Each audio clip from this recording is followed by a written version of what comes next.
The napkin was still in Dorothea's hands when the front door opened. She did not hear it at first, or rather, she heard it the way you hear something you have been expecting for 11 years, with every cell in your body, long before the sound reaches your ears. The latch clicking, the hinges swinging. The particular displacement of air that happens when someone enters a house with purpose instead of politeness. She had left the door unlocked because she always left it unlocked.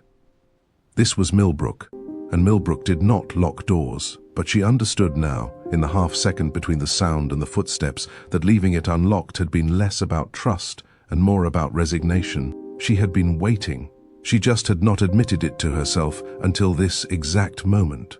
Mae's footsteps came down the hallway. Not the quick light steps of a daughter arriving for Sunday tea or stopping by to drop off a loaf of sourdough that had not sold. These were different. These were the footsteps of a woman who had just discovered the architecture of her own suffering and who had traced it beam by beam, nail by nail back to the person who had built it. Dorothea set the napkin down. Perfect triangle. She placed her hands flat on the table, fingers spread, and waited. Mae appeared in the kitchen doorway. Her apron was still on. Flour dusted the left side of her braid. Her eyes green, steady. The same eyes that had looked up at Dorothea from a bassinet 35 years ago were red-rimmed but dry. She had cried on the walk over. She was done crying now. "Tell me what you did." 4 words. No greeting, no preamble, no softening. Mae stood in the doorway with her arms at her sides and her chin up, and the way she held her body reminded Dorothea so much of Henry Mae's father, Dorothea's husband, dead 9 years now that for a moment the old woman could not breathe. Henry had stood exactly like that, feet planted, shoulders square, the posture of a person who had decided to face something and was not going to look away. "Sit down," Dorothea said. "No." "Mae, please, tell me what you did." Mae's voice did not waver. "Because I just stood in my bakery and had a conversation with a man I have not seen in 11 years, and that conversation does not match the story I have been living." "It does not match it at all, Mother. So, either he is lying, or I am confused, or someone took something from me, and I need you to tell me which one it is." Dorothea's hands were still on the table. She looked at them, the thin skin, the age spots, the knuckles swollen from arthritis that had started in her 60s and progressed with the slow inevitability of everything she could not control. These hands had kneaded bread alongside Mae when the bakery was struggling. These hands had held Rosie as a newborn, rocking her at 2 in the morning while Mae slept for the first time in 3 days. These hands had written 43 replies to 43 letters, each one a forgery, each one a small surgical amputation of the future her daughter might have had. "He wrote to you," Dorothea said. 3 words, and in those 3 words, the entire structure of Mae's understanding 11 years of it, load-bearing walls and foundations and everything she had built her life upon, began to crack. Mae did not move. She did not speak. She stood in the doorway of her mother's kitchen, and something happened to her face that was worse than crying, worse than screaming, worse than any expression Dorothea had ever seen. Mae's face went blank, completely terrifyingly blank, the way a window goes dark when a light is switched off inside. Not gradually, but all at once. Every trace of illumination extinguished simultaneously. It was the face of a person whose entire operating system had encountered an error so fundamental that it needed to shut down entirely before it could begin to process what had happened. "How many?" Mae's voice was barely audible. 43. The number hung in the air like a verdict. Mae's hand found the doorframe. She gripped it hard, her knuckles going white. The same white they went when she was kneading stubborn dough, the same white they went when she was holding herself together through a 3 in the morning fever, or a school meeting where someone asked about Rosie's father and Mae had to answer with the only story she had. The story about a man who had died before his daughter was born. A man who had never had the chance to know her. That was what Mae had told Rosie when the girl was 4.5 and came home from preschool asking where her daddy was. Because the truth as Mae understood it, that he had left and never looked back, was a weight no child should carry. A dead father could be mourned. A father who chose to leave could only be endured. 43 letters, Mae repeated. The words sounded foreign in her mouth, like a language she was hearing for the first time. He wrote me 43 letters. And I answered them. Dorothea's voice was steady, not defiant. She was past defiance, past justification. She was in the territory that comes after all of that, the barren landscape where a person has carried something for so long that putting it down feels less like relief and more like collapse. I answered every one, in your name, in your handwriting. I told him you had moved on. I told him to stop writing. Mae's grip on the doorframe tightened. A sound came from somewhere deep in her chest. Not a word, not a cry, something more primal than either. The sound of something tearing, not breaking, tearing. The difference matters. Things that break shatter outward, scatter into pieces that can be swept up and examined and possibly reassembled. Things that tear come apart along the grain, following the lines of weakness that were always there, and they cannot be put back together without the seam showing. And my letters? Mae's voice was a whisper now. The ones I wrote to him? In the attic. You kept them. Yes, you kept them. Mae said it again, differently this time, not as a question but as a realization. Each word weighted with a new and terrible understanding. You intercepted my letters. You stole his. You wrote replies pretending to be me. You told him I had moved on. You told him there was someone else. And then you kept everything. You kept it all in a trunk in your attic. And you watched me raise my daughter alone for 10 years. And you never said a single word. Dorothea's chin trembled. Just once. A single, involuntary movement that betrayed everything her voice was trying to hold steady. I did what I thought was, do not. Mae's voice cut through the kitchen like a blade through risen dough, clean, final, dividing what had been whole into two pieces that could never be rejoined. Do not dare finish that sentence. Do not dare tell me it was for my own good. Do not dare stand there with your folded napkins and your church brooch and tell me that stealing 11 years of my life was an act of love.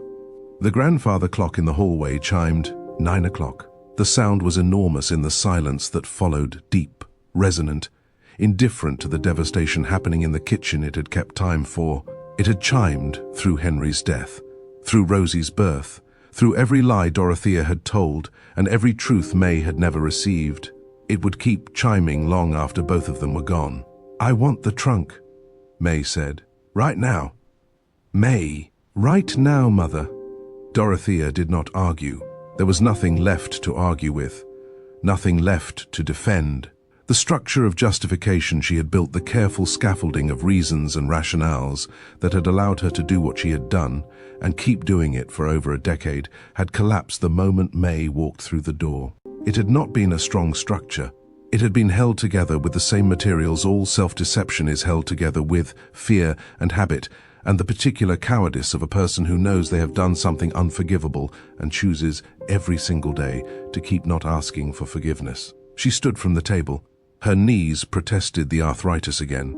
The same arthritis that had been her excuse for so many things over the years. The reason she could not visit the bakery as often. The reason she needed Mae to come to her. The reason the world had to rearrange itself around Dorothea Callaway's limitations instead of the other way around. She walked to the hallway. Mae followed. Neither of them spoke. The attic hatch was in the ceiling of the upstairs hallway, a square panel with a recessed handle and a pull-down ladder that folded in 3 sections. Dorothea reached up, pulled the handle, and the ladder descended with a creak that sounded, in the silence of the house, like the opening of something that should have been opened a long time ago.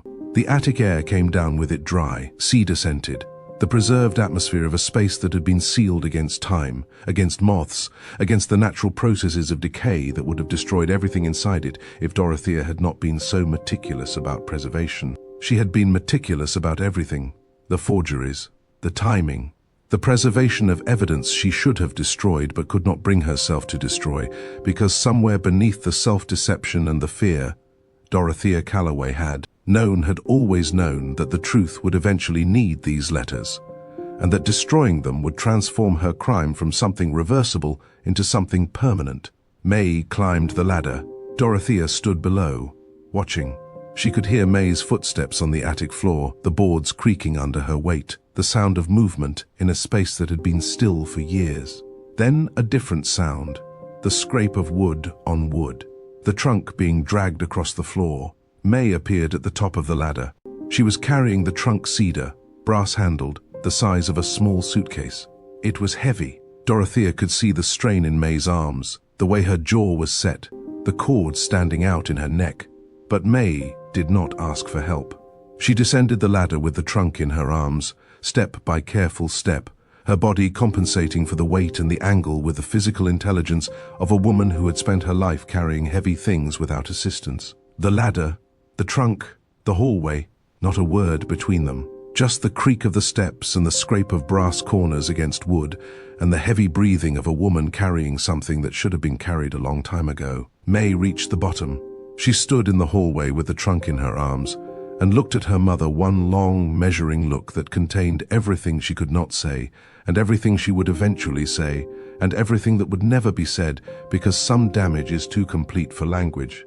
Then she walked to the front door.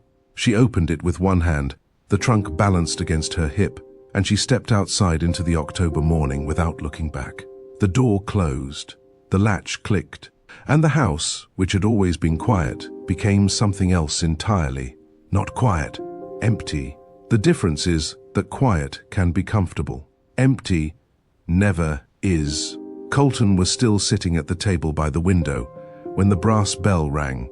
Not Mae, not yet. A woman he did not recognize, mid-40s, broad-shouldered, with short-cropped grey hair, and the kind of face that had been weathered by outdoor work and had not minded the process. She wore a canvas jacket over a flannel shirt, and she carried a paper bag that she set on the counter with the casual ease of someone who performed this exact action 6 days a week. "Morning, Mae," she called toward the back. Then she noticed Colton.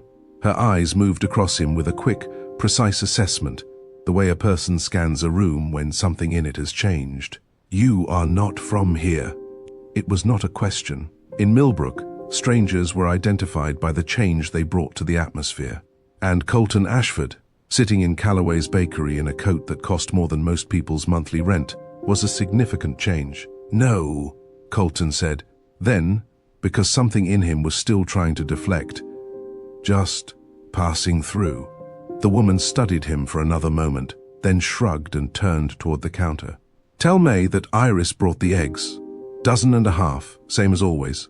The brown ones from the speckled hen. Rosie likes those best for her morning scramble." She left the bag, nodded once, and walked out. The brass bell rang behind her. The bakery went quiet again. "Rosie likes those best." The woman Iris knew his daughter's breakfast preferences. She knew which eggs Rosie preferred, from which specific chicken, delivered on which specific morning. An entire community had grown up around the child he had not known existed. A network of small kindnesses and daily rituals that formed the invisible scaffolding of a life he had had no part in building. His phone buzzed. Vivian. He looked at the screen. The message read, "Where are you? Council meeting prep in 90 minutes. Need the acquisition docs reviewed." He stared at the words for a long time. The acquisition docs, the site plans, the development deal that would level this block and replace it with glass and steel and parking structures, the efficient, profitable architecture of progress that had made him a billionaire and had never once made him feel like he had built anything that mattered. He typed back, "Give me an hour." Her reply was immediate, "You have 45 minutes." He put the phone face down on the table and looked at the counter where Mae had stood, where her hands had trembled on the tray, where her eyes had been wet and her voice had been steady, and her entire body had been a fortress built to survive the exact siege he had not known he was mounting. Mae had said it in the bakery before she left. Those words kept turning over in his mind, echoing off walls he had not known were there. "She is mine, not yours, mine." She had said it with possession, with protection, with the fierce territorial certainty of a woman who had built something alone and was not going to hand it to the man who had not been there for the building. And she had been right to say it. Whatever claims he might have, biological, emotional, legal, they were theoretical, abstract. The claims of a man who had provided genetic material and then vanished for a decade. Mae's claims were concrete. Mae's claims were 3 in the morning fevers and school plays and scraped knees and bedtime stories and 10 years of answering, "Where is my dad?" with a story that was itself built on a story, constructed to protect a child from a truth that Mae herself had not known was false. The layers of deception were staggering. Someone had lied to him, making him believe Mae had moved on. Someone had lied to Mae, making her believe he had abandoned her. And Mae, operating inside the reality those lies had created, had told Rosie a story that her father had died because the truth as Mae understood it was worse. A dead father could be mourned. A father who left and never looked back could only be endured. Mae had chosen the version that would let her daughter grieve instead of the version that would make her daughter wonder every single day what she had done wrong. The door behind the counter opened. Not Mae, Rosie. She came through the doorway slowly this time, without the easy confidence of someone bounding down the stairs. She had changed different shirt, her hair brushed more thoroughly, a pair of sneakers replacing whatever she had been wearing before.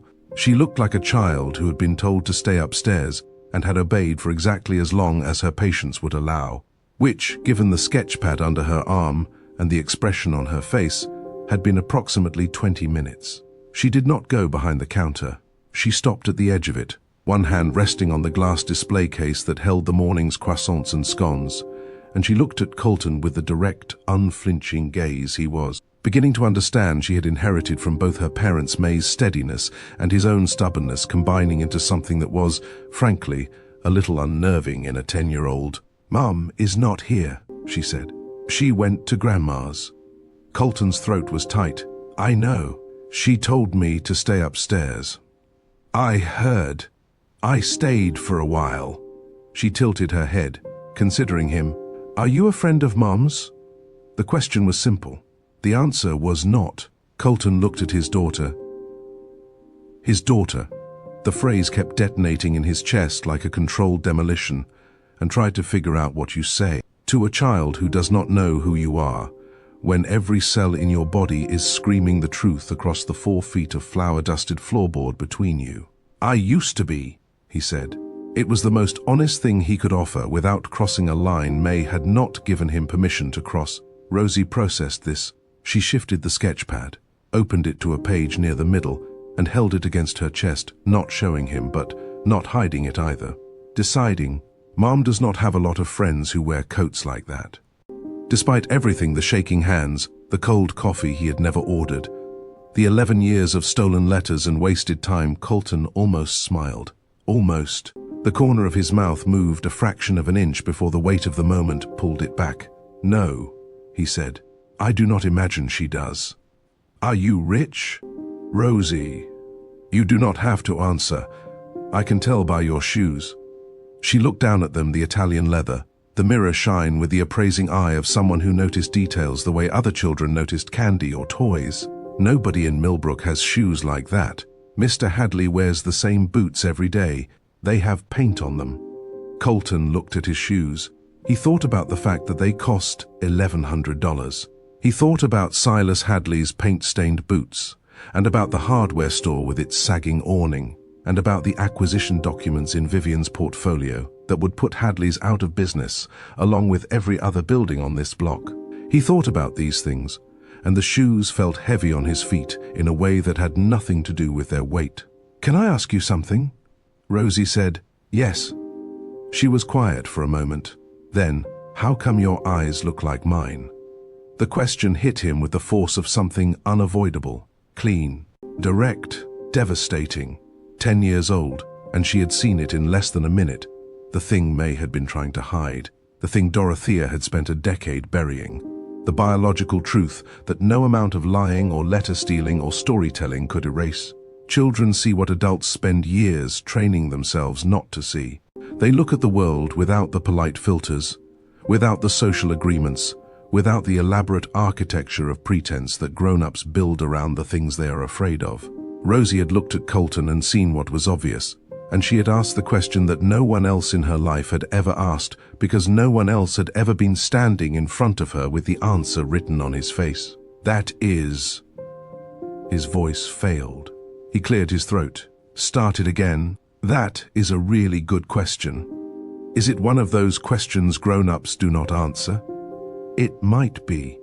She considered this with a gravity that exceeded her years. Then she nodded, slowly, and said, "Okay, but I'm going to ask again later." She turned the sketchpad around. The page she had been holding against her chest was a drawing pencil, detailed for her age, surprisingly accomplished. It showed the bakery's front window from the inside, looking out. The table by the window, his table, was in the foreground, and through the glass, the town square was visible. The gazebo, the oak trees, the bench. The perspective was slightly off, the proportions not quite right in the way that children's drawings always are not, but the feeling was exact. It was the feeling of sitting inside something warm and looking out at something uncertain. And it was so close to what Colton was actually experiencing at that moment that he had to set his hands flat on the table because they were unsteady again. "That is really good," he said, and meant it. "Thanks." She closed the sketch pad. "I draw what I see. Mom says I should draw what I feel, but I do not know how to draw feelings yet. I think you have to be older for that." "I think you might be right." The back door opened, and they both turned. Mae came through the doorway, carrying a cedar trunk by its brass handles.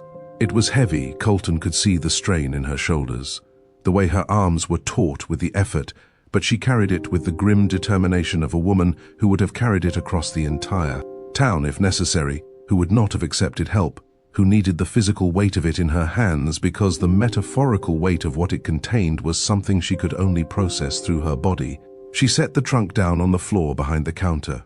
It landed with a solid, definitive thud that seemed to absorb every other sound in the room: the hum of the espresso machine, the cycling of the refrigerator, the ambient noise of a bakery at mid-morning. Even the street sounds outside seemed to pause. Mae looked at Rosie, then at Colton, then at the trunk. "Rosie," she said, and her voice was different now, not the fortress voice from earlier, not the professional coldness or the practiced calm. This was something raw and unfinished. The voice of a woman who had just had the foundations of her life excavated and was standing in the rubble trying to figure out which pieces were real and which had been placed there by someone else. "Go to Iris's house. She is expecting you." "But, please, baby." The word baby cracked something open. Mae's composure slipped. For half a second her chin trembled, her eyes went bright, and then she caught it, pulled it back, sealed it over with the practiced efficiency of someone who could not afford to fall apart right now. "I need you to go to Iris's. I will come get you later. I promise." Rosie looked at her mother, then at Colton, then at her mother again. Something moved across her face, not understanding exactly, but the beginning of it. The slow assembly of pieces that did not fit together yet, but were starting to suggest a shape. "Okay," she said quietly. She gathered her sketchpad, tucked a worn paperback under her arm, and walked to the front door. She paused with her hand on the brass bell's string, not pulling it, just touching it, and looked back at Colton one more time. Those steel blue eyes. His eyes. "I am going to ask again later," she said. A statement, a promise, a warning. Then she pulled the door open. The bell rang its single clear note, and she was gone. The door settled closed. The bell's resonance faded into the warm air of the bakery, absorbed by the walls that had absorbed everything else: the sound, the heat, the history, the decades of Mae's devotion baked into every surface. Mae walked to the front door and turned the lock. Then, she pulled the shade down over the glass, blocking the view from the street. She turned the open sign to closed. She performed each action with the methodical precision of someone preparing for surgery, clearing the field, establishing boundaries, ensuring that what was about to happen would happen in private, contained, controlled. Then she turned to Colton. "Come here." He stood, crossed the bakery, stood at the counter across from her, the cedar trunk between them on the floor like an altar, like a casket, like the box you open when you have decided to stop living inside the lie and face whatever truth has been waiting beneath it. Mae knelt. She pulled a key from her pocket, thin brass, worn smooth, and fitted it into the lock. The mechanism was old but well maintained, and it turned with a precise click that sounded, in the silence of the closed bakery, like something irreversible. She opened the trunk. The smell reached Colton first: cedar, old paper, the faint ghost of ink. Then, the sight of them. Stacks of envelopes, bundled with kitchen twine, organized by date, the way you organize evidence, the way you organize proof. Dozens of them. His handwriting on some, the hard, pressing strokes, the capital C of his name pressed so deep into the paper it had left grooves. Other handwriting on others, a careful imitation of Mae's, close enough to fool someone who wanted to believe, different enough to devastate someone who knew the truth. Mae reached in and pulled out the first bundle. His letters, the ones he had sent, the ones she had never seen. She held the stack in both hands and looked at it, the way you look at a part of yourself you did not know was missing, with shock, with grief, with the terrible recognition that you have been compensating for its absence so long, you had forgotten what it felt like to be whole. 43, she said. Her voice was barely there. She kept them all. Colton could not speak. He was looking at the other bundles, the ones underneath, the replies, the forgeries, the letters that had broken his heart one by one over 2 years, each one a carefully crafted blade designed to sever him from the woman in front of him. He reached down and picked up one of the forged letters. The envelope was addressed to him at the apartment he had rented in the city during his first year, the studio above the dry cleaner. The address written in handwriting that looked enough like Mae's to make his chest contract even now, even knowing it was false. He opened it, read the words he had read 11 years ago, the words that had sent him to bed for 3 days, that had made him stop eating, that had driven him to work 20-hour days for months because building was the only thing that kept him from thinking. Dear Colton, I have met someone. I think it is better if we stop writing. I wish you well. Mae. I did not write that, Mae said. She was reading over his shoulder, close enough now that he could smell the flour and vanilla that lived permanently in her hair. I would never have written that. I would never. Her voice broke. She pressed her hand to her mouth and held it there, containing the sound that was trying to escape. And when she lowered her hand, her fingers were unsteady. I was 6 months pregnant when that letter would have been sent. I was 6 months pregnant, and I was checking the mailbox every day, and I was standing at the counter writing letters to you that I left on the register for my mother to mail because she offered, because she said she was going to the post office anyway and it was no trouble, and I thought. She stopped. The realization was hitting her in waves, each one larger than the last, and Colton could see each one arrive in the way her face changed, not all at once, but incrementally, a new understanding landing every few seconds, each one worse than the one before. She offered to mail them, Mae whispered. She volunteered, every time. And I let her, because she was my mother, because I trusted her, because who does not trust their mother? She paused, and a new understanding crossed her face, something she had never questioned before, something so obvious in retrospect that it made the deception seem almost elegant in its simplicity. And the mailbox, Mae said slowly. She always got to the mailbox before me. Every morning. I thought she was just an early riser. I thought she was just being helpful, bringing in the mail, sorting it on the kitchen table the way she always did, the electric bill in one pile, the flyers in another. I never thought to question why there was never anything from you. I just thought, her voice thinned, I thought you had stopped writing. I thought the silence was your answer. Colton set the forged letter down on the counter. His hand was steady now, the unsteadiness had stopped, replaced by something harder, something colder, something that felt less like shock and more like the quiet, focused clarity that precedes action. He knew this feeling from business, the moment when the confusion clears and the path forward becomes visible. Not because the path is good, but because all the other paths have been eliminated. She wrote back to me pretending to be you, he said. And she intercepted your letters to me before they were mailed, and she got to the incoming mail before you could see it. Yes, for 2 years. At least, maybe longer. I stopped writing after 8 months because I thought you were not answering. But she may have kept intercepting for longer than that in case you wrote again, in case something arrived that would unravel everything she had built. And you told Rosie I was dead. The words came out flat, factual, without accusation, but they landed with force. Mae absorbed the impact, not flinching away from him, but inward, the way a person braces when they are hit with something they already knew was coming but hoped would miss. I told her what I believed was true, Mae said. When she was very young, I told her that her father was gone, that he had left before she was born and was not coming back.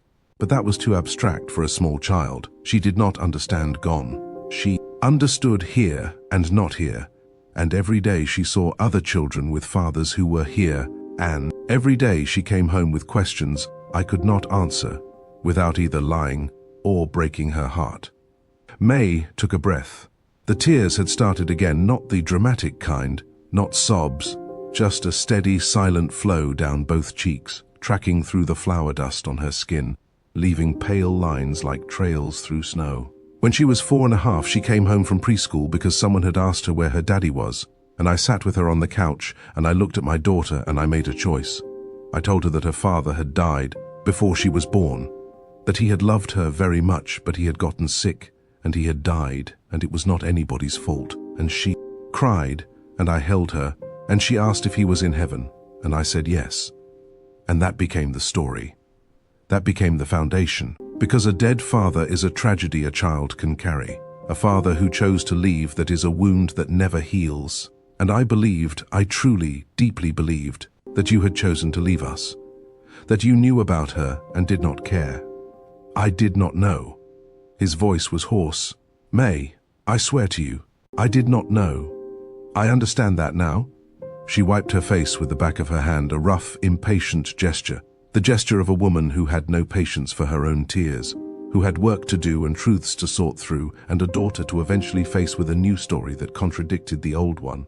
I understand a lot of things now that I did not understand 2 hours ago. She looked down at the trunk, at the bundles of letters, his, hers, the forgeries. A decade of stolen communication. 2 people grieving the same loss from opposite sides of a wall that neither of them had built. What do we do? She asked. It was the first real question she had asked him since he had walked through the door. Not, can I get you something? The professional deflection from earlier. A real question. Vulnerable, uncertain, and directed at him as if he might actually have an answer.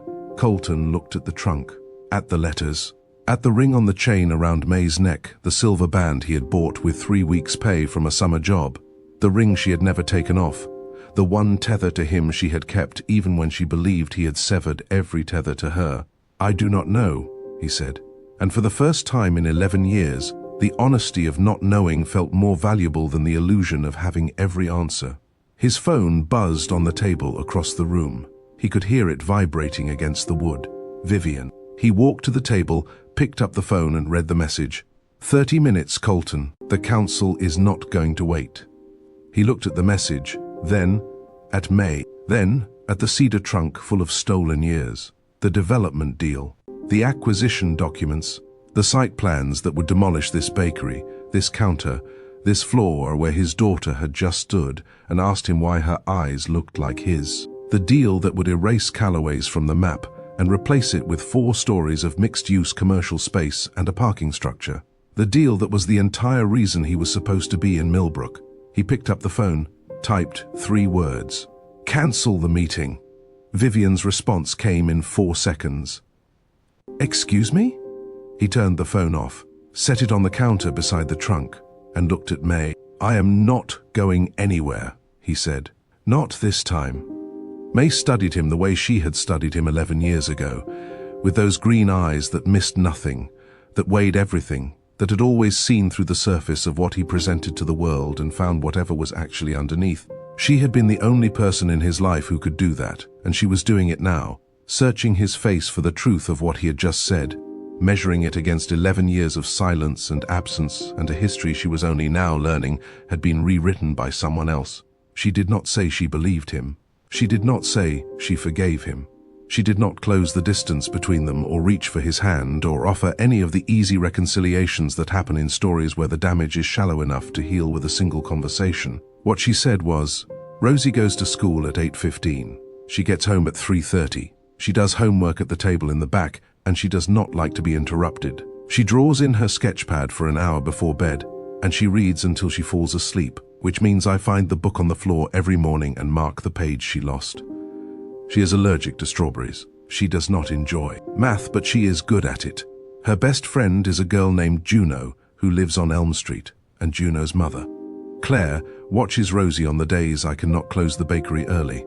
She is afraid of thunderstorms but will not admit it. She sleeps with a stuffed rabbit named Professor that she has had since she was 2. And if you ever mention Professor in front of her friends, she will never forgive you. She stopped, took a breath. The tear tracks had dried on her cheeks, leaving faint lines through the flour. That is who she is, Mae said.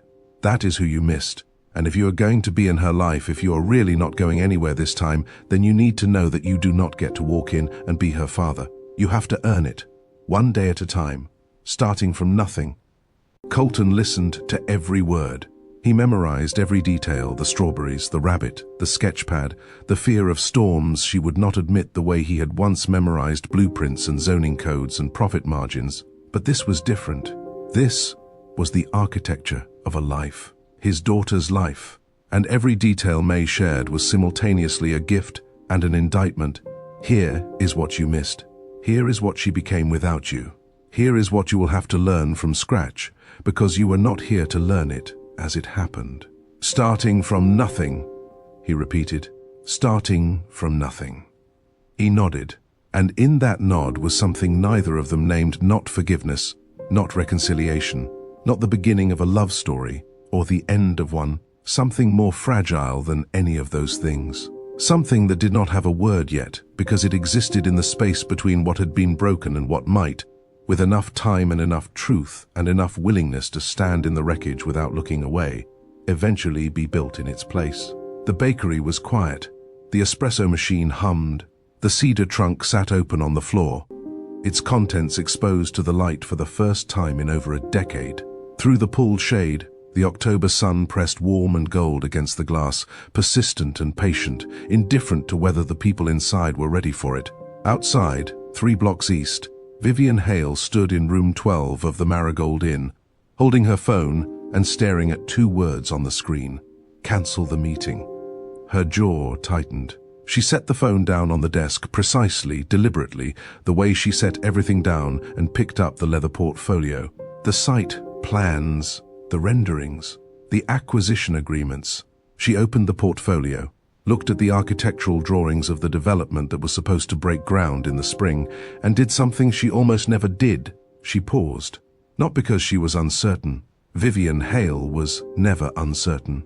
She paused because she was recalculating, running new numbers, adjusting for a variable she had not anticipated. Something had changed in Colton. Something had shifted in the time since he had left the inn to get coffee, just coffee, he had said, and whatever it was, it had been significant enough to make him cancel a meeting they had spent 3 months preparing for. She picked up her phone again, dialed. The call connected on the second ring. "It is Vivian. We have a problem." And 2 blocks south, in a tidy Victorian cottage behind a white picket fence, Mae Callaway sat alone at her kitchen table. The napkins were folded, all 12 of them, perfect triangles, lined up in a row, creased and precise and meaningless. The attic hatch was still open above her. The trunk was gone. Mae had carried it down the pull-down ladder, with Dorothea watching from the hallway, and neither of them had spoken during the descent, not a word, not a sound. Just the creak of the ladder, and the scrape of brass corners against wood, and the heavy breathing of a woman carrying something that should have been carried years ago. Mae had walked out the front door without looking back. The door had closed. The latch had clicked, and the house had become what it was always going to become, what it had been becoming for 11 years, one lie at a time, empty.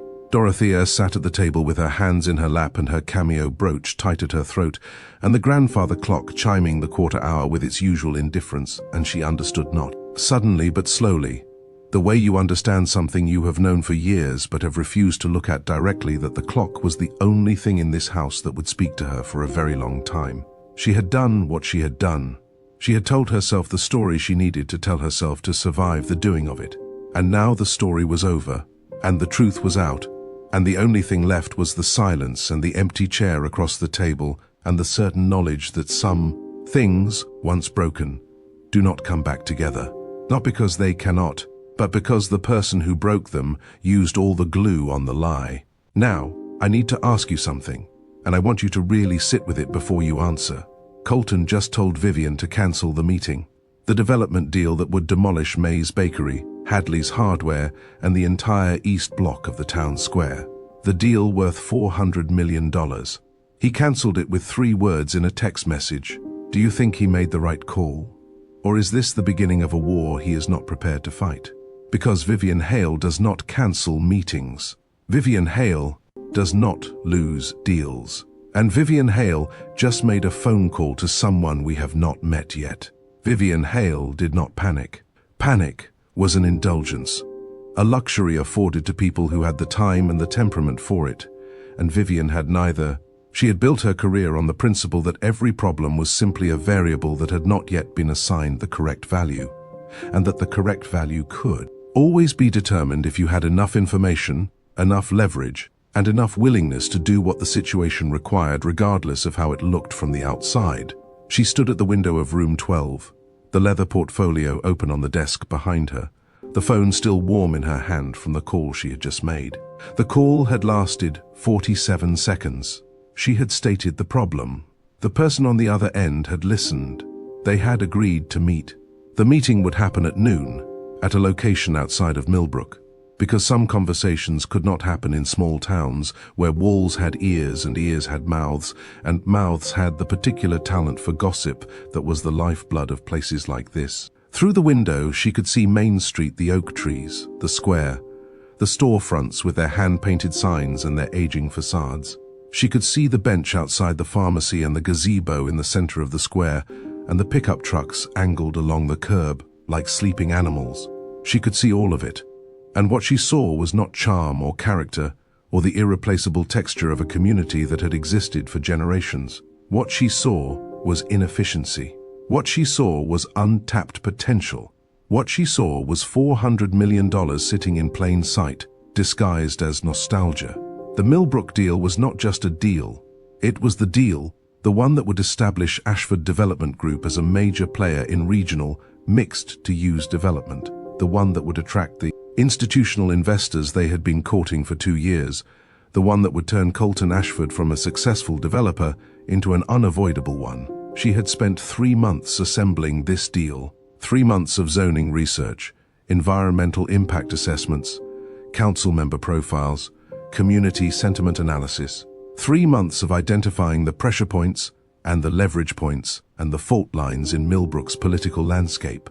3 months of building something precise and powerful and inevitable, a mechanism designed to convert a sleepy Virginia town into a profitable development site with the minimum possible resistance.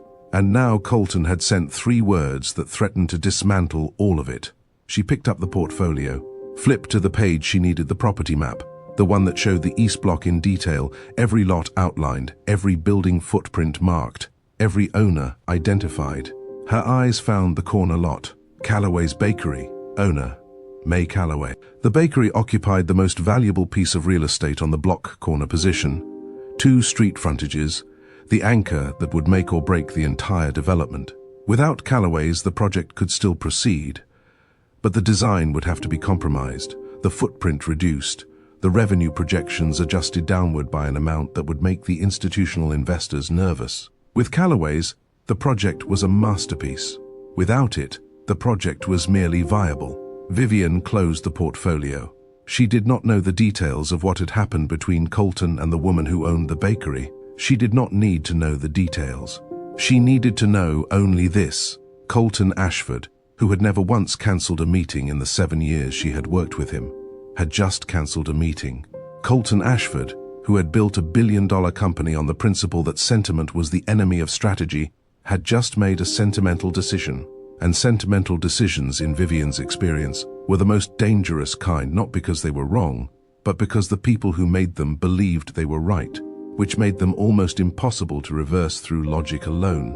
She needed more information. She needed to understand what had changed, and she needed to do it quickly, because the council meeting could be postponed, but not indefinitely, and the institutional investors had a deadline, and deadlines did not care about whatever personal crisis Colton Ashford was currently having in a bakery on Main Street. She checked her watch. 9:45. The meeting she had just arranged was at noon. That gave her 2 hours and 15 minutes to gather what she needed. She opened her laptop, pulled up the Millbrook Municipal Records database, the same database where someone had filed the letter she had found and placed in Colton's portfolio, and began searching. She was not looking for property records. She was not looking for zoning documents. She was looking for something more specific, more personal, more useful. She was looking for anything that connected Colton Ashford to Millbrook in a way that predated his career. In a way that was not in his official biography, not in his investor presentations, not in any of the carefully curated narratives that surrounded the public version of the man she worked for. She typed, she searched, she read, and within 20 minutes, she had found what she was looking for. Not a document, a name, a birth certificate, filed with the county clerk's office 10 years ago. Mother, Mae Elizabeth Callaway. Father, unlisted. Child, Rosemary June Callaway. Born at Millbrook General, 7 pounds, 4 ounces, 20 inches long. Father, unlisted. Vivian stared at the screen. Then she opened a new tab and pulled up the photograph she had taken of the letter before placing it in Colton's portfolio. The letter that had been in the municipal correspondence file, the letter that someone had written pretending to be Mae Callaway. She looked at the date on the letter. She looked at the date on the birth certificate. She did the math. The letter had been sent approximately 3 months before Rosemary June Callaway was born. Vivian closed the laptop. She sat very still for a moment, not thinking exactly, but processing, assembling, fitting pieces together with the precision of someone who built cases the way architects built buildings, foundation first, then structure, then facade. She now understood what had changed in Colton. She understood why he had cancelled the meeting. She understood, with a clarity that was both professional and personal, that the Millbrook deal had just become significantly more complicated. She also understood that complicated was not the same as impossible. She picked up the phone and made a second call. Mae sat on the floor of the bakery with her back against the counter and her legs stretched out in front of her, and the contents of the cedar trunk spread around her like the wreckage of a shipwreck, letters and envelopes and bundles of twine covering the flour-dusted floorboards in overlapping layers, a paper landscape of stolen years. Colton sat across from her, his back against the opposite wall, his legs folded, the expensive coat abandoned on a chair. He had taken it off without thinking, the gesture automatic, unconscious, the way a person removes armor when they realize it is not protecting them from anything that matters. His sleeves were rolled to his elbows. His hair was disordered from running his hands through it repeatedly, a habit Mae remembered from 11 years ago, the thing he did when he was thinking hard about something he could not solve. They had been reading for 45 minutes, not together, separately, each of them working through their own stack of letters, their own portion of the wreckage. Mae was reading Colton's letters, the ones he had sent, the ones she had never received, and Colton was reading Dorothea's forgeries, the replies that had been sent in Mae's name. They read in silence, the only sounds the rustle of paper and the occasional sharp intake of breath. When one of them encountered something particularly devastating, Mae was holding letter 7, dated approximately 10 months after Colton had left Millbrook. She read it slowly, her lips moving slightly, the way she had read the forged letter earlier, needing to feel the words in her mouth, needing the physical reality of them. Dear Mae, I know you said you need time, and I am trying to give it to you, but I need you to know that I am not giving up. I got a job with a construction firm. It is not architecture, not yet, but it is close. I am learning. I am saving. I have a plan, and the plan ends with me coming back to Millbrook, coming back to you, and building something together. Please do not give up on me. I am not giving up on you. Always, Colton. She set the letter down on her knee. She pressed her fingertips to her eyelids hard, the pressure deliberate, as if she could push the tears back inside through force alone. It did not work. The tears came anyway, sliding past her fingers, dropping onto the letter, darkening the paper in small circles that spread and bled into the ink.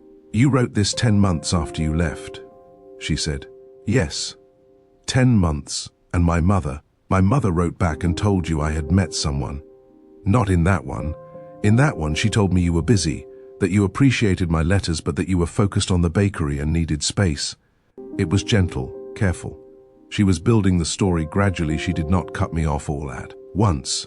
She did it in layers.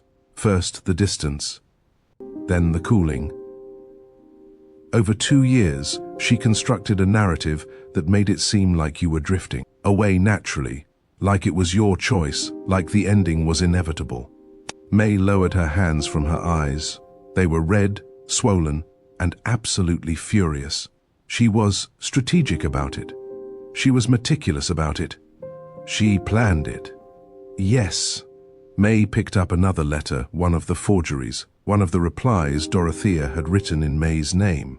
She held it next to one of her own letters, a real one she had written to Colton and left on the register for her mother to mail, one that had never left this town.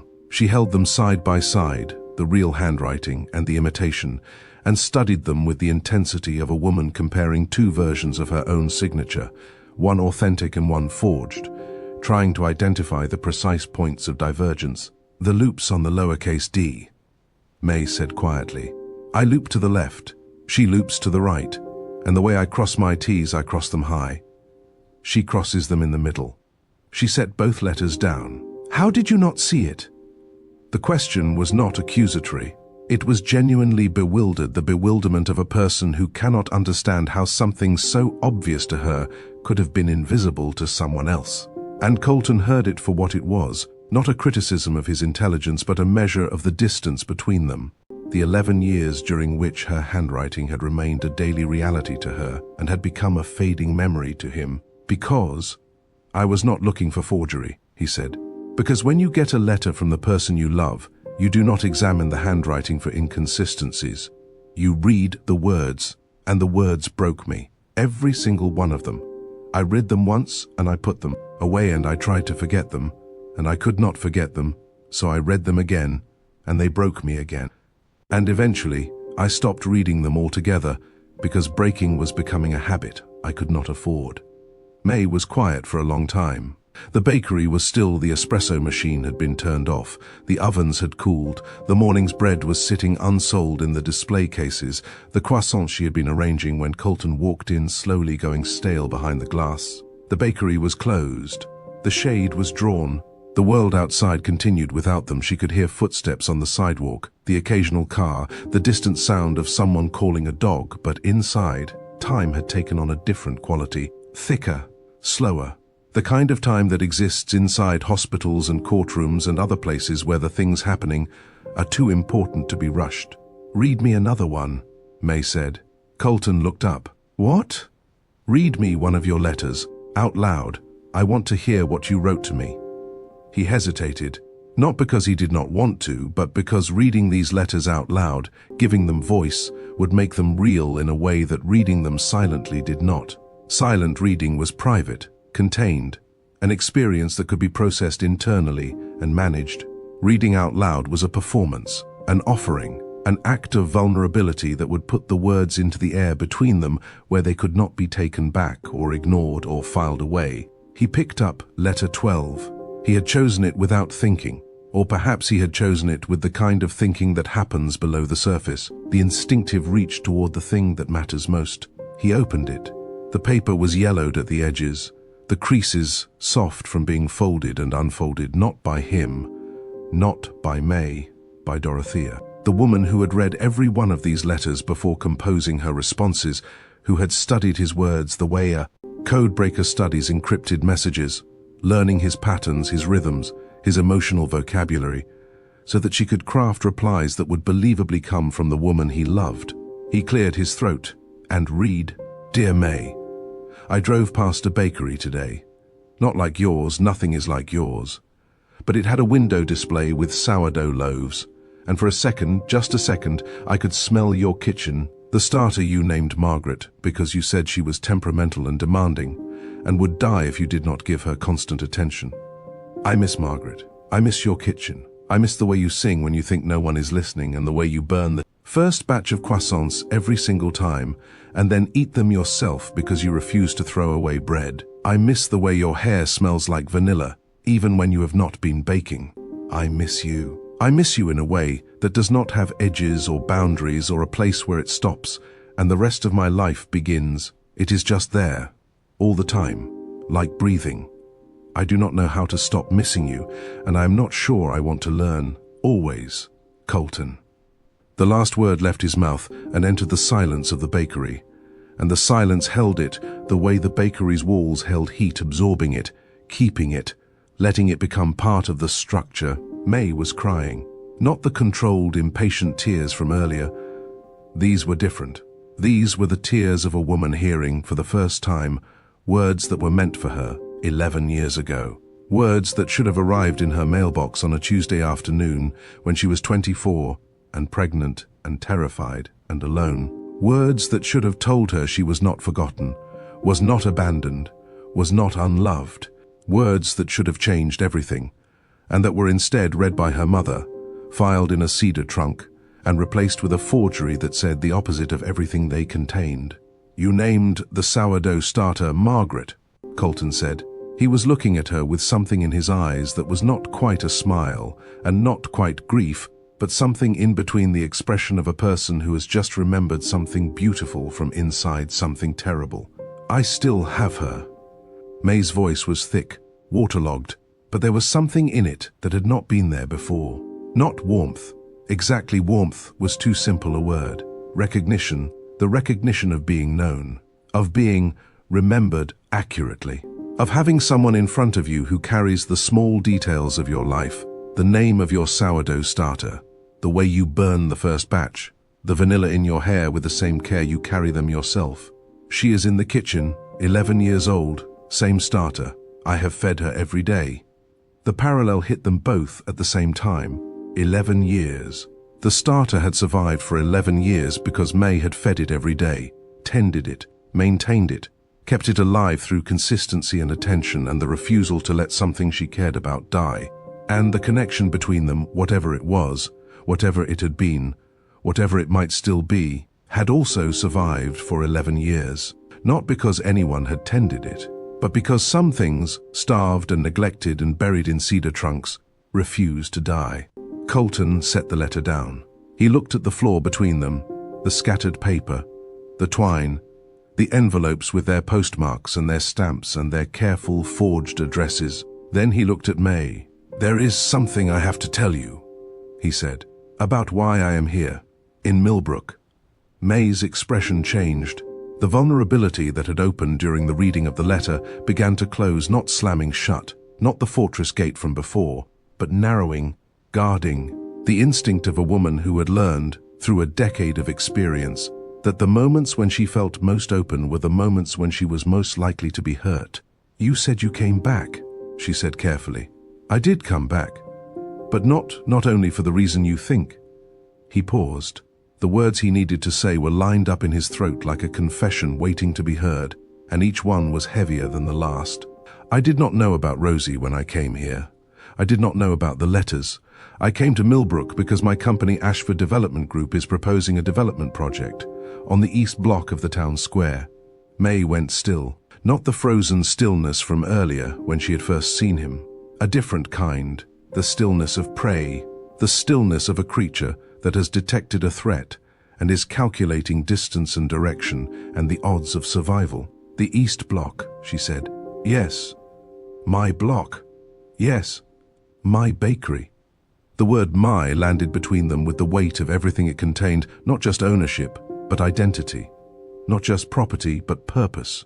Not just a building, but a life. Mae's bakery was not a business she operated. It was the structure she had built her existence inside. It was the place where she had raised her daughter. The place where Rosie did homework at the back table. The place where Iris delivered eggs from speckled hens. The place where the sourdough starter named Margaret had been fed every day for 11 years. It was the physical manifestation of everything Mae had chosen over despair. And Colton was telling her that the reason he had come back to Millbrook was to demolish it. "You came here to tear down my bakery," Mae said. Her voice was very quiet, the dangerous kind of quiet, the quiet that comes before something decisive, the way the air goes still before a storm arrives. "I came here to present a development proposal to the town council. I did not know it was your bakery. I did not know you were still here. I did not know about any of this, the letters, Rosie, none of it. To me, this was a property map, a site plan, a corner lot with favorable zoning and 2 street frontages. That is all it was. That is all it was." Mae repeated his words back to him, and in her mouth they sounded different, smaller, meaner, stripped of the professional detachment he had wrapped them in and exposed for what they actually meant. My bakery, my home, my daughter's home, Silas Hadley's store, the pharmacy where Rosie gets her allergy medicine, the community center where she goes to art class on Saturdays. That is all it was. Mae, do not. She held up her hand, the same gesture she had used with Dorothea, the same blade-sharp refusal to hear whatever justification was coming. Do not tell me you did not know. You knew something. You knew there were businesses here. You knew there were people here. You knew that demolishing an entire block of a town means displacing everyone on it. You just did not know that one of those people was me. And now that you know, now that you have sat in my bakery and met my daughter and read your own love letters on my floor, now you want to cancel the meeting. Now you want to do the right thing. She stood up, the letters scattered around her feet, disturbed by the movement, his words and her mother's forgeries mixing together on the floor, indistinguishable in their disorder. You cancelled the meeting because of me, she said. Because of us. Not because the deal is wrong. Not because tearing down a town is wrong. You cancelled it because the town turned out to contain someone you used to love. What about all the other towns, Colton? The ones where you did not leave a woman behind? Did you cancel those meetings too? The question was precise and devastating, and Colton had no answer for it because the answer was no. He had not cancelled those meetings. He had sat in boardrooms and reviewed site plans and approved demolitions and signed acquisition agreements. And he had never once asked who lived in the buildings he was buying, or what their mornings looked like, or whether they had sourdough starters they had been feeding for over a decade. He had looked at property maps the way Vivian looked at property maps, as geometry, as math, as value waiting to be unlocked. You are right, he said. Mae blinked. Whatever she had been expecting him to say, it was not that. Concession was not the language of the men she had dealt with, not her father, who had argued every point to exhaustion, not the suppliers who haggled over flour prices, not the landlord who had tried to raise her rent 3 years ago and had encountered a Mae Callaway who could argue lease terms with the precision of a contract attorney. She was prepared for defense. She was prepared for justification. She was not prepared for agreement. I am right about what? She said, off balance. All of it. Every word. I built a company that demolishes places like Millbrook and replaces them with places that could be anywhere. I looked at this town and saw a deal. I looked at this block and saw a site plan. And if I had not walked into your bakery this morning, if that bell had not rung and you had not looked up, and I had not seen your face, I would be sitting in the council meeting right now, presenting the proposal that would end Callaway's bakery, and I would not have lost a single night of sleep over it. He paused, swallowed. The admission had cost him something. She could see it in the way his jaw was set, the way his shoulders had drawn inward slightly. The posture of a man who has just looked directly at something ugly inside himself and has not looked away. But I did walk in, he continued, and the bell did ring, and you did look up. And now I know things I did not know this morning, and I cannot unknow them. I cannot look at that property map and see geometry anymore. I see croissants. I see a chalkboard menu. I see a girl sitting at a back table, doing homework she does not like. I see brown eggs from a speckled hen. And I understand completely, that this does not make me noble. It makes me someone who needed it to be personal before he could see it was wrong. And that is its own kind of failure. Mae stared at him. Her arms were at her sides. Her chin was up. The flower was still in her braid, the apron still tied at her waist, and she stood in her closed bakery surrounded by the scattered remnants of 11 stolen years and looked at the man who had just admitted, without qualification or excuse, that he was part of a system that consumed places like hers, and that he had been a willing participant in that consumption until the moment it threatened someone he loved. She did not respond immediately. She let the silence hold. She let it do the work that words could not, the work of sitting with something uncomfortable, of allowing a truth to settle into the space between two people, without rushing to fill that space with forgiveness or condemnation, or any of the easy responses that would let both of them move on to more comfortable territory. Then she bent down and began gathering the letters, one by one, carefully, stacking them in the order they had come out of the trunk, his letters in one pile, the forgeries in another, her own undelivered letters in a third. 3 stacks, 3 versions of the same 11 years. 3 parallel histories that had finally, on this October morning, collided. "Help me with these," she said. It was not forgiveness. It was not reconciliation. It was a woman asking a man to get on the floor and help her pick up the pieces, and it was, in its simplicity, the most honest invitation either of them had offered all morning. Colton got on the floor. He gathered letters. He sorted them, his, hers, Dorothea's, and placed them in careful stacks, and his hands were steady, and Mae's hands were steady, and neither of them spoke as they worked. The silence between them was different now.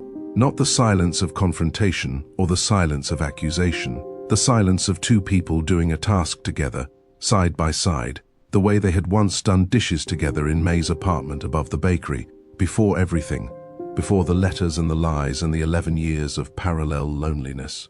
They worked until every letter was accounted for.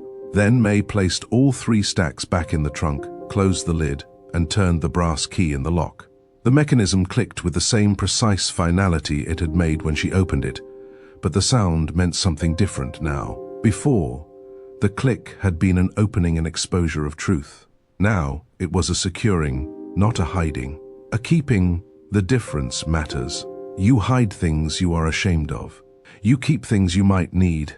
Mae stood, brushed the flour from her knees, looked at Colton, who was still on the floor, still sitting cross-legged among the scattered dust and the fading outlines where the letters had been. "Get up," she said, not unkindly. He got up. "Here is what is going to happen." Mae's voice had shifted again, not the fortress, not the raw vulnerability, but something between. The voice of a woman who had spent a decade making decisions alone, and who was very, very good at it. "You are going to leave this bakery. You are going to go back to your hotel. You are going to deal with whatever needs to be dealt with regarding your company and your meetings and your site plans. And I'm going to open this bakery back up because the bread is not going to sell itself. And I have a daughter to feed and a life to keep running. And then, tonight, after Rosie is in bed, after the day is done, after we have both had time to think, you are going to come back here, through the back door, at 9 o'clock, and we are going to figure out what comes next. And the development deal? I am not going to tell you what to do with your company, Colton. That is your decision. What I'm going to tell you is this: if you tear down this bakery, you will not just be tearing down a building, you will be tearing down the only home your daughter has ever known. And if you can live with that, then you are not the man who wrote those letters. And nothing between us, not the truth about the forgeries, not the 11 years, not any of it matters. She said it without anger, without threat, with the simple, factual clarity of a person stating a condition the way a structural engineer states the load-bearing capacity of a beam. This is what it can hold. Exceed that, and it breaks, not a warning. A law. Colton held her gaze. 9 o'clock, he said. 9 o'clock. Back door. He nodded. He picked up his coat from the chair.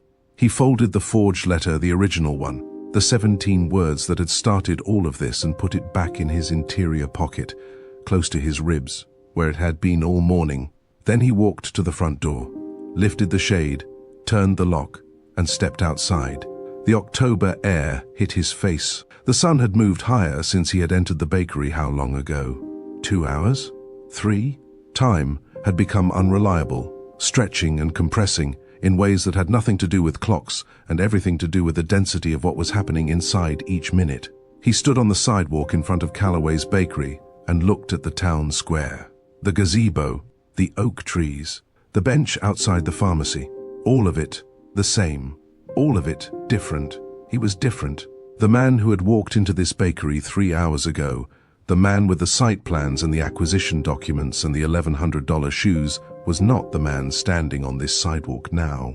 That man had been a structure built on a lie, and the lie had been exposed, and the structure had come down, and what was left was something raw and undefined, and standing in the open air without any walls around it.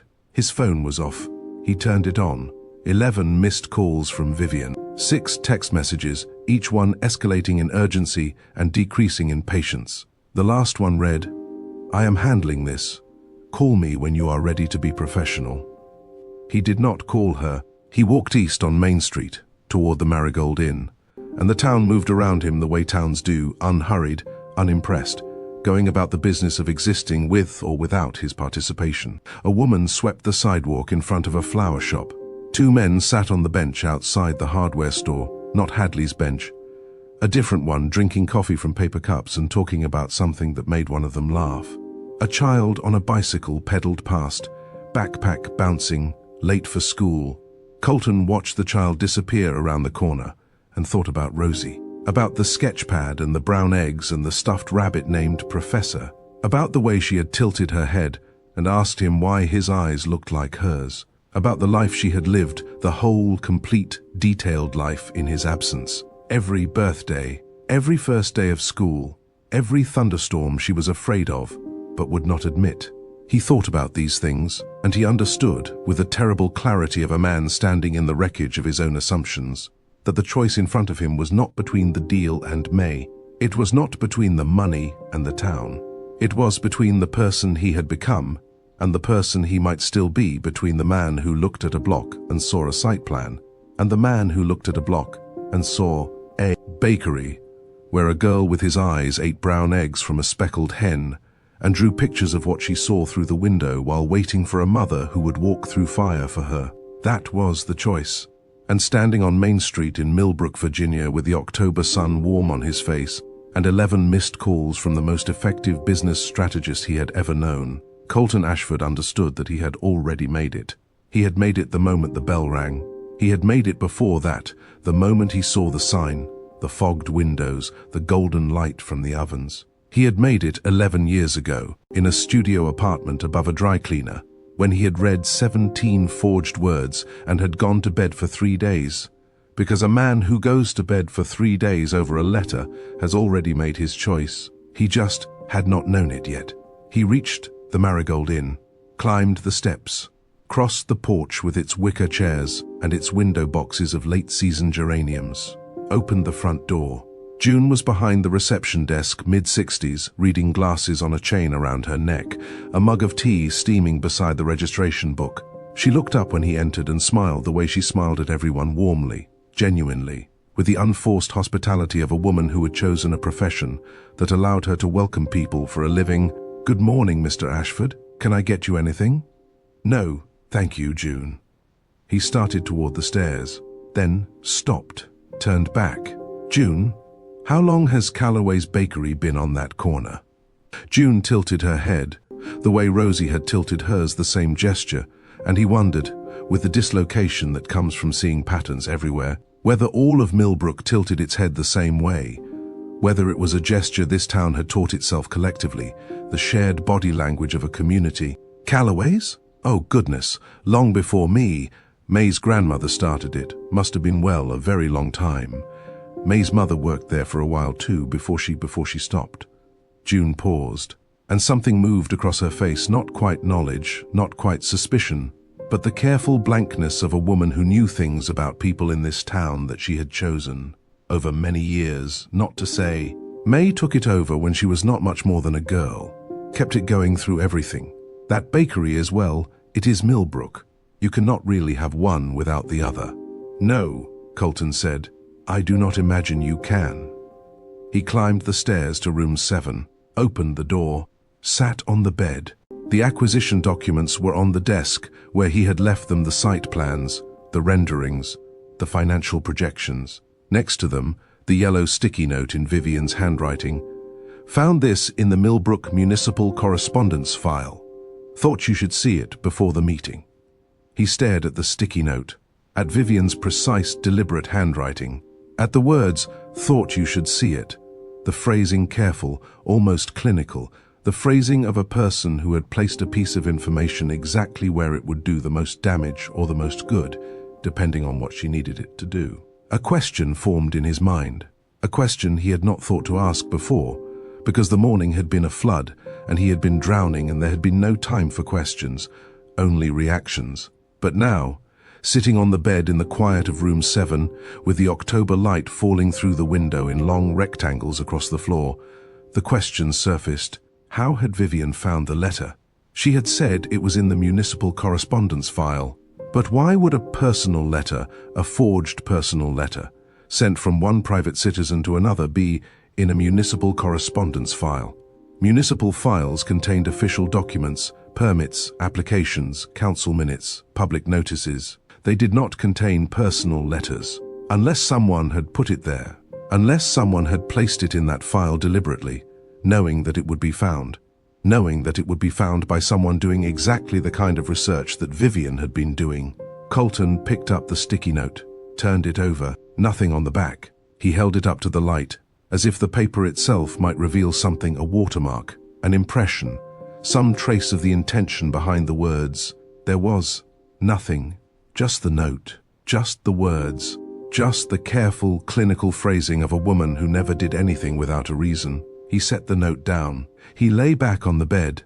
He stared at the ceiling and thought about letters and forgeries and filing systems and a woman named Vivian who had made 2 phone calls this morning to someone he had not met, and he wondered with the slow, dawning unease of a man who has been looking at the wrong problem whether the lies he had uncovered today were the only ones, or whether they were simply the ones he had been allowed to find. At noon, Vivian Hale parked her rental car in the gravel lot of a roadside restaurant 12 miles outside of Millbrook. The restaurant was the kind of place that existed on highways between small towns, functional, anonymous. A place people stopped because they needed to eat, not because they wanted to be seen. The parking lot held 4 other cars. The windows were tinted against the midday sun. The sign above the door said, Route 11 Diner, in letters that had once been red and were now the faded pink of something that had been bright a long time ago. She walked inside, chose a booth in the back corner, ordered coffee black, no sugar, the way she ordered everything, without embellishment. The waitress brought it in a white ceramic mug with a chip on the rim, and Vivian wrapped her hands around it and waited. The person she was meeting arrived 7 minutes later. Not early, not late, exactly on time, which told Vivian everything she needed to know about the kind of person she was dealing with, someone who understood that punctuality was a form of control, and who exercised that control as deliberately as Vivian exercised hers. The person slid into the booth across from her. Vivian studied them the way she studied everyone, quickly, comprehensively, cataloging details the way a camera catalogs light. Then she set her coffee down, opened her portfolio, and placed the property map on the table between them. The Callaway lot, Vivian said. I need it, and I believe you can help me get it. The person across the table looked at the map, then at Vivian, then at the map again. And when they spoke, their voice carried the careful, measured weight of someone who had been waiting for this conversation for a very long time. What makes you think I would help you? Vivian reached into her portfolio and produced a single sheet of paper. She placed it on the table beside the map, oriented so the person across from her could read it. It was a document, official, stamped, bearing the seal of the county clerk's office. Because, Vivian said, I know who filed the letters in the municipal correspondence archive, and I know why. The person across the table went very still, the kind of still that Vivian recognized, the stillness of someone whose position has just been compromised, whose carefully maintained cover has just been penetrated, whose next move will determine whether they remain a player in this game or become a piece to be played. The coffee steamed between them. The diner hummed with the low murmur of other conversations, other lives, other stories that had nothing to do with this one. Outside the window, a truck passed on Route 11, heading north, its engine a low rumble that faded into the distance like a heartbeat slowing. Vivian waited. She was very good at waiting. She had built an entire career on the understanding that the person who speaks first in a silence loses, and Vivian Hale did not lose. The person across the table picked up the document. Read it. Set it down. What do you want? They asked. Vivian smiled. It was not a warm smile. It was the smile of a person who has just confirmed that the game she is playing is the game she thought she was playing, and who knows with absolute, unshakable certainty that she is going to win. I want you to tell me everything, Vivian said, starting with why Dorothea Callaway's letters ended up in a county file, and ending with how we are going to use that information to close this deal. Drop your prediction in the comments, and if this story hit you somewhere real today, If you have ever discovered that someone you trusted rewrote your history without your permission, share this with someone who needs to hear it. I will see you in the next one. Remember to always stay golden.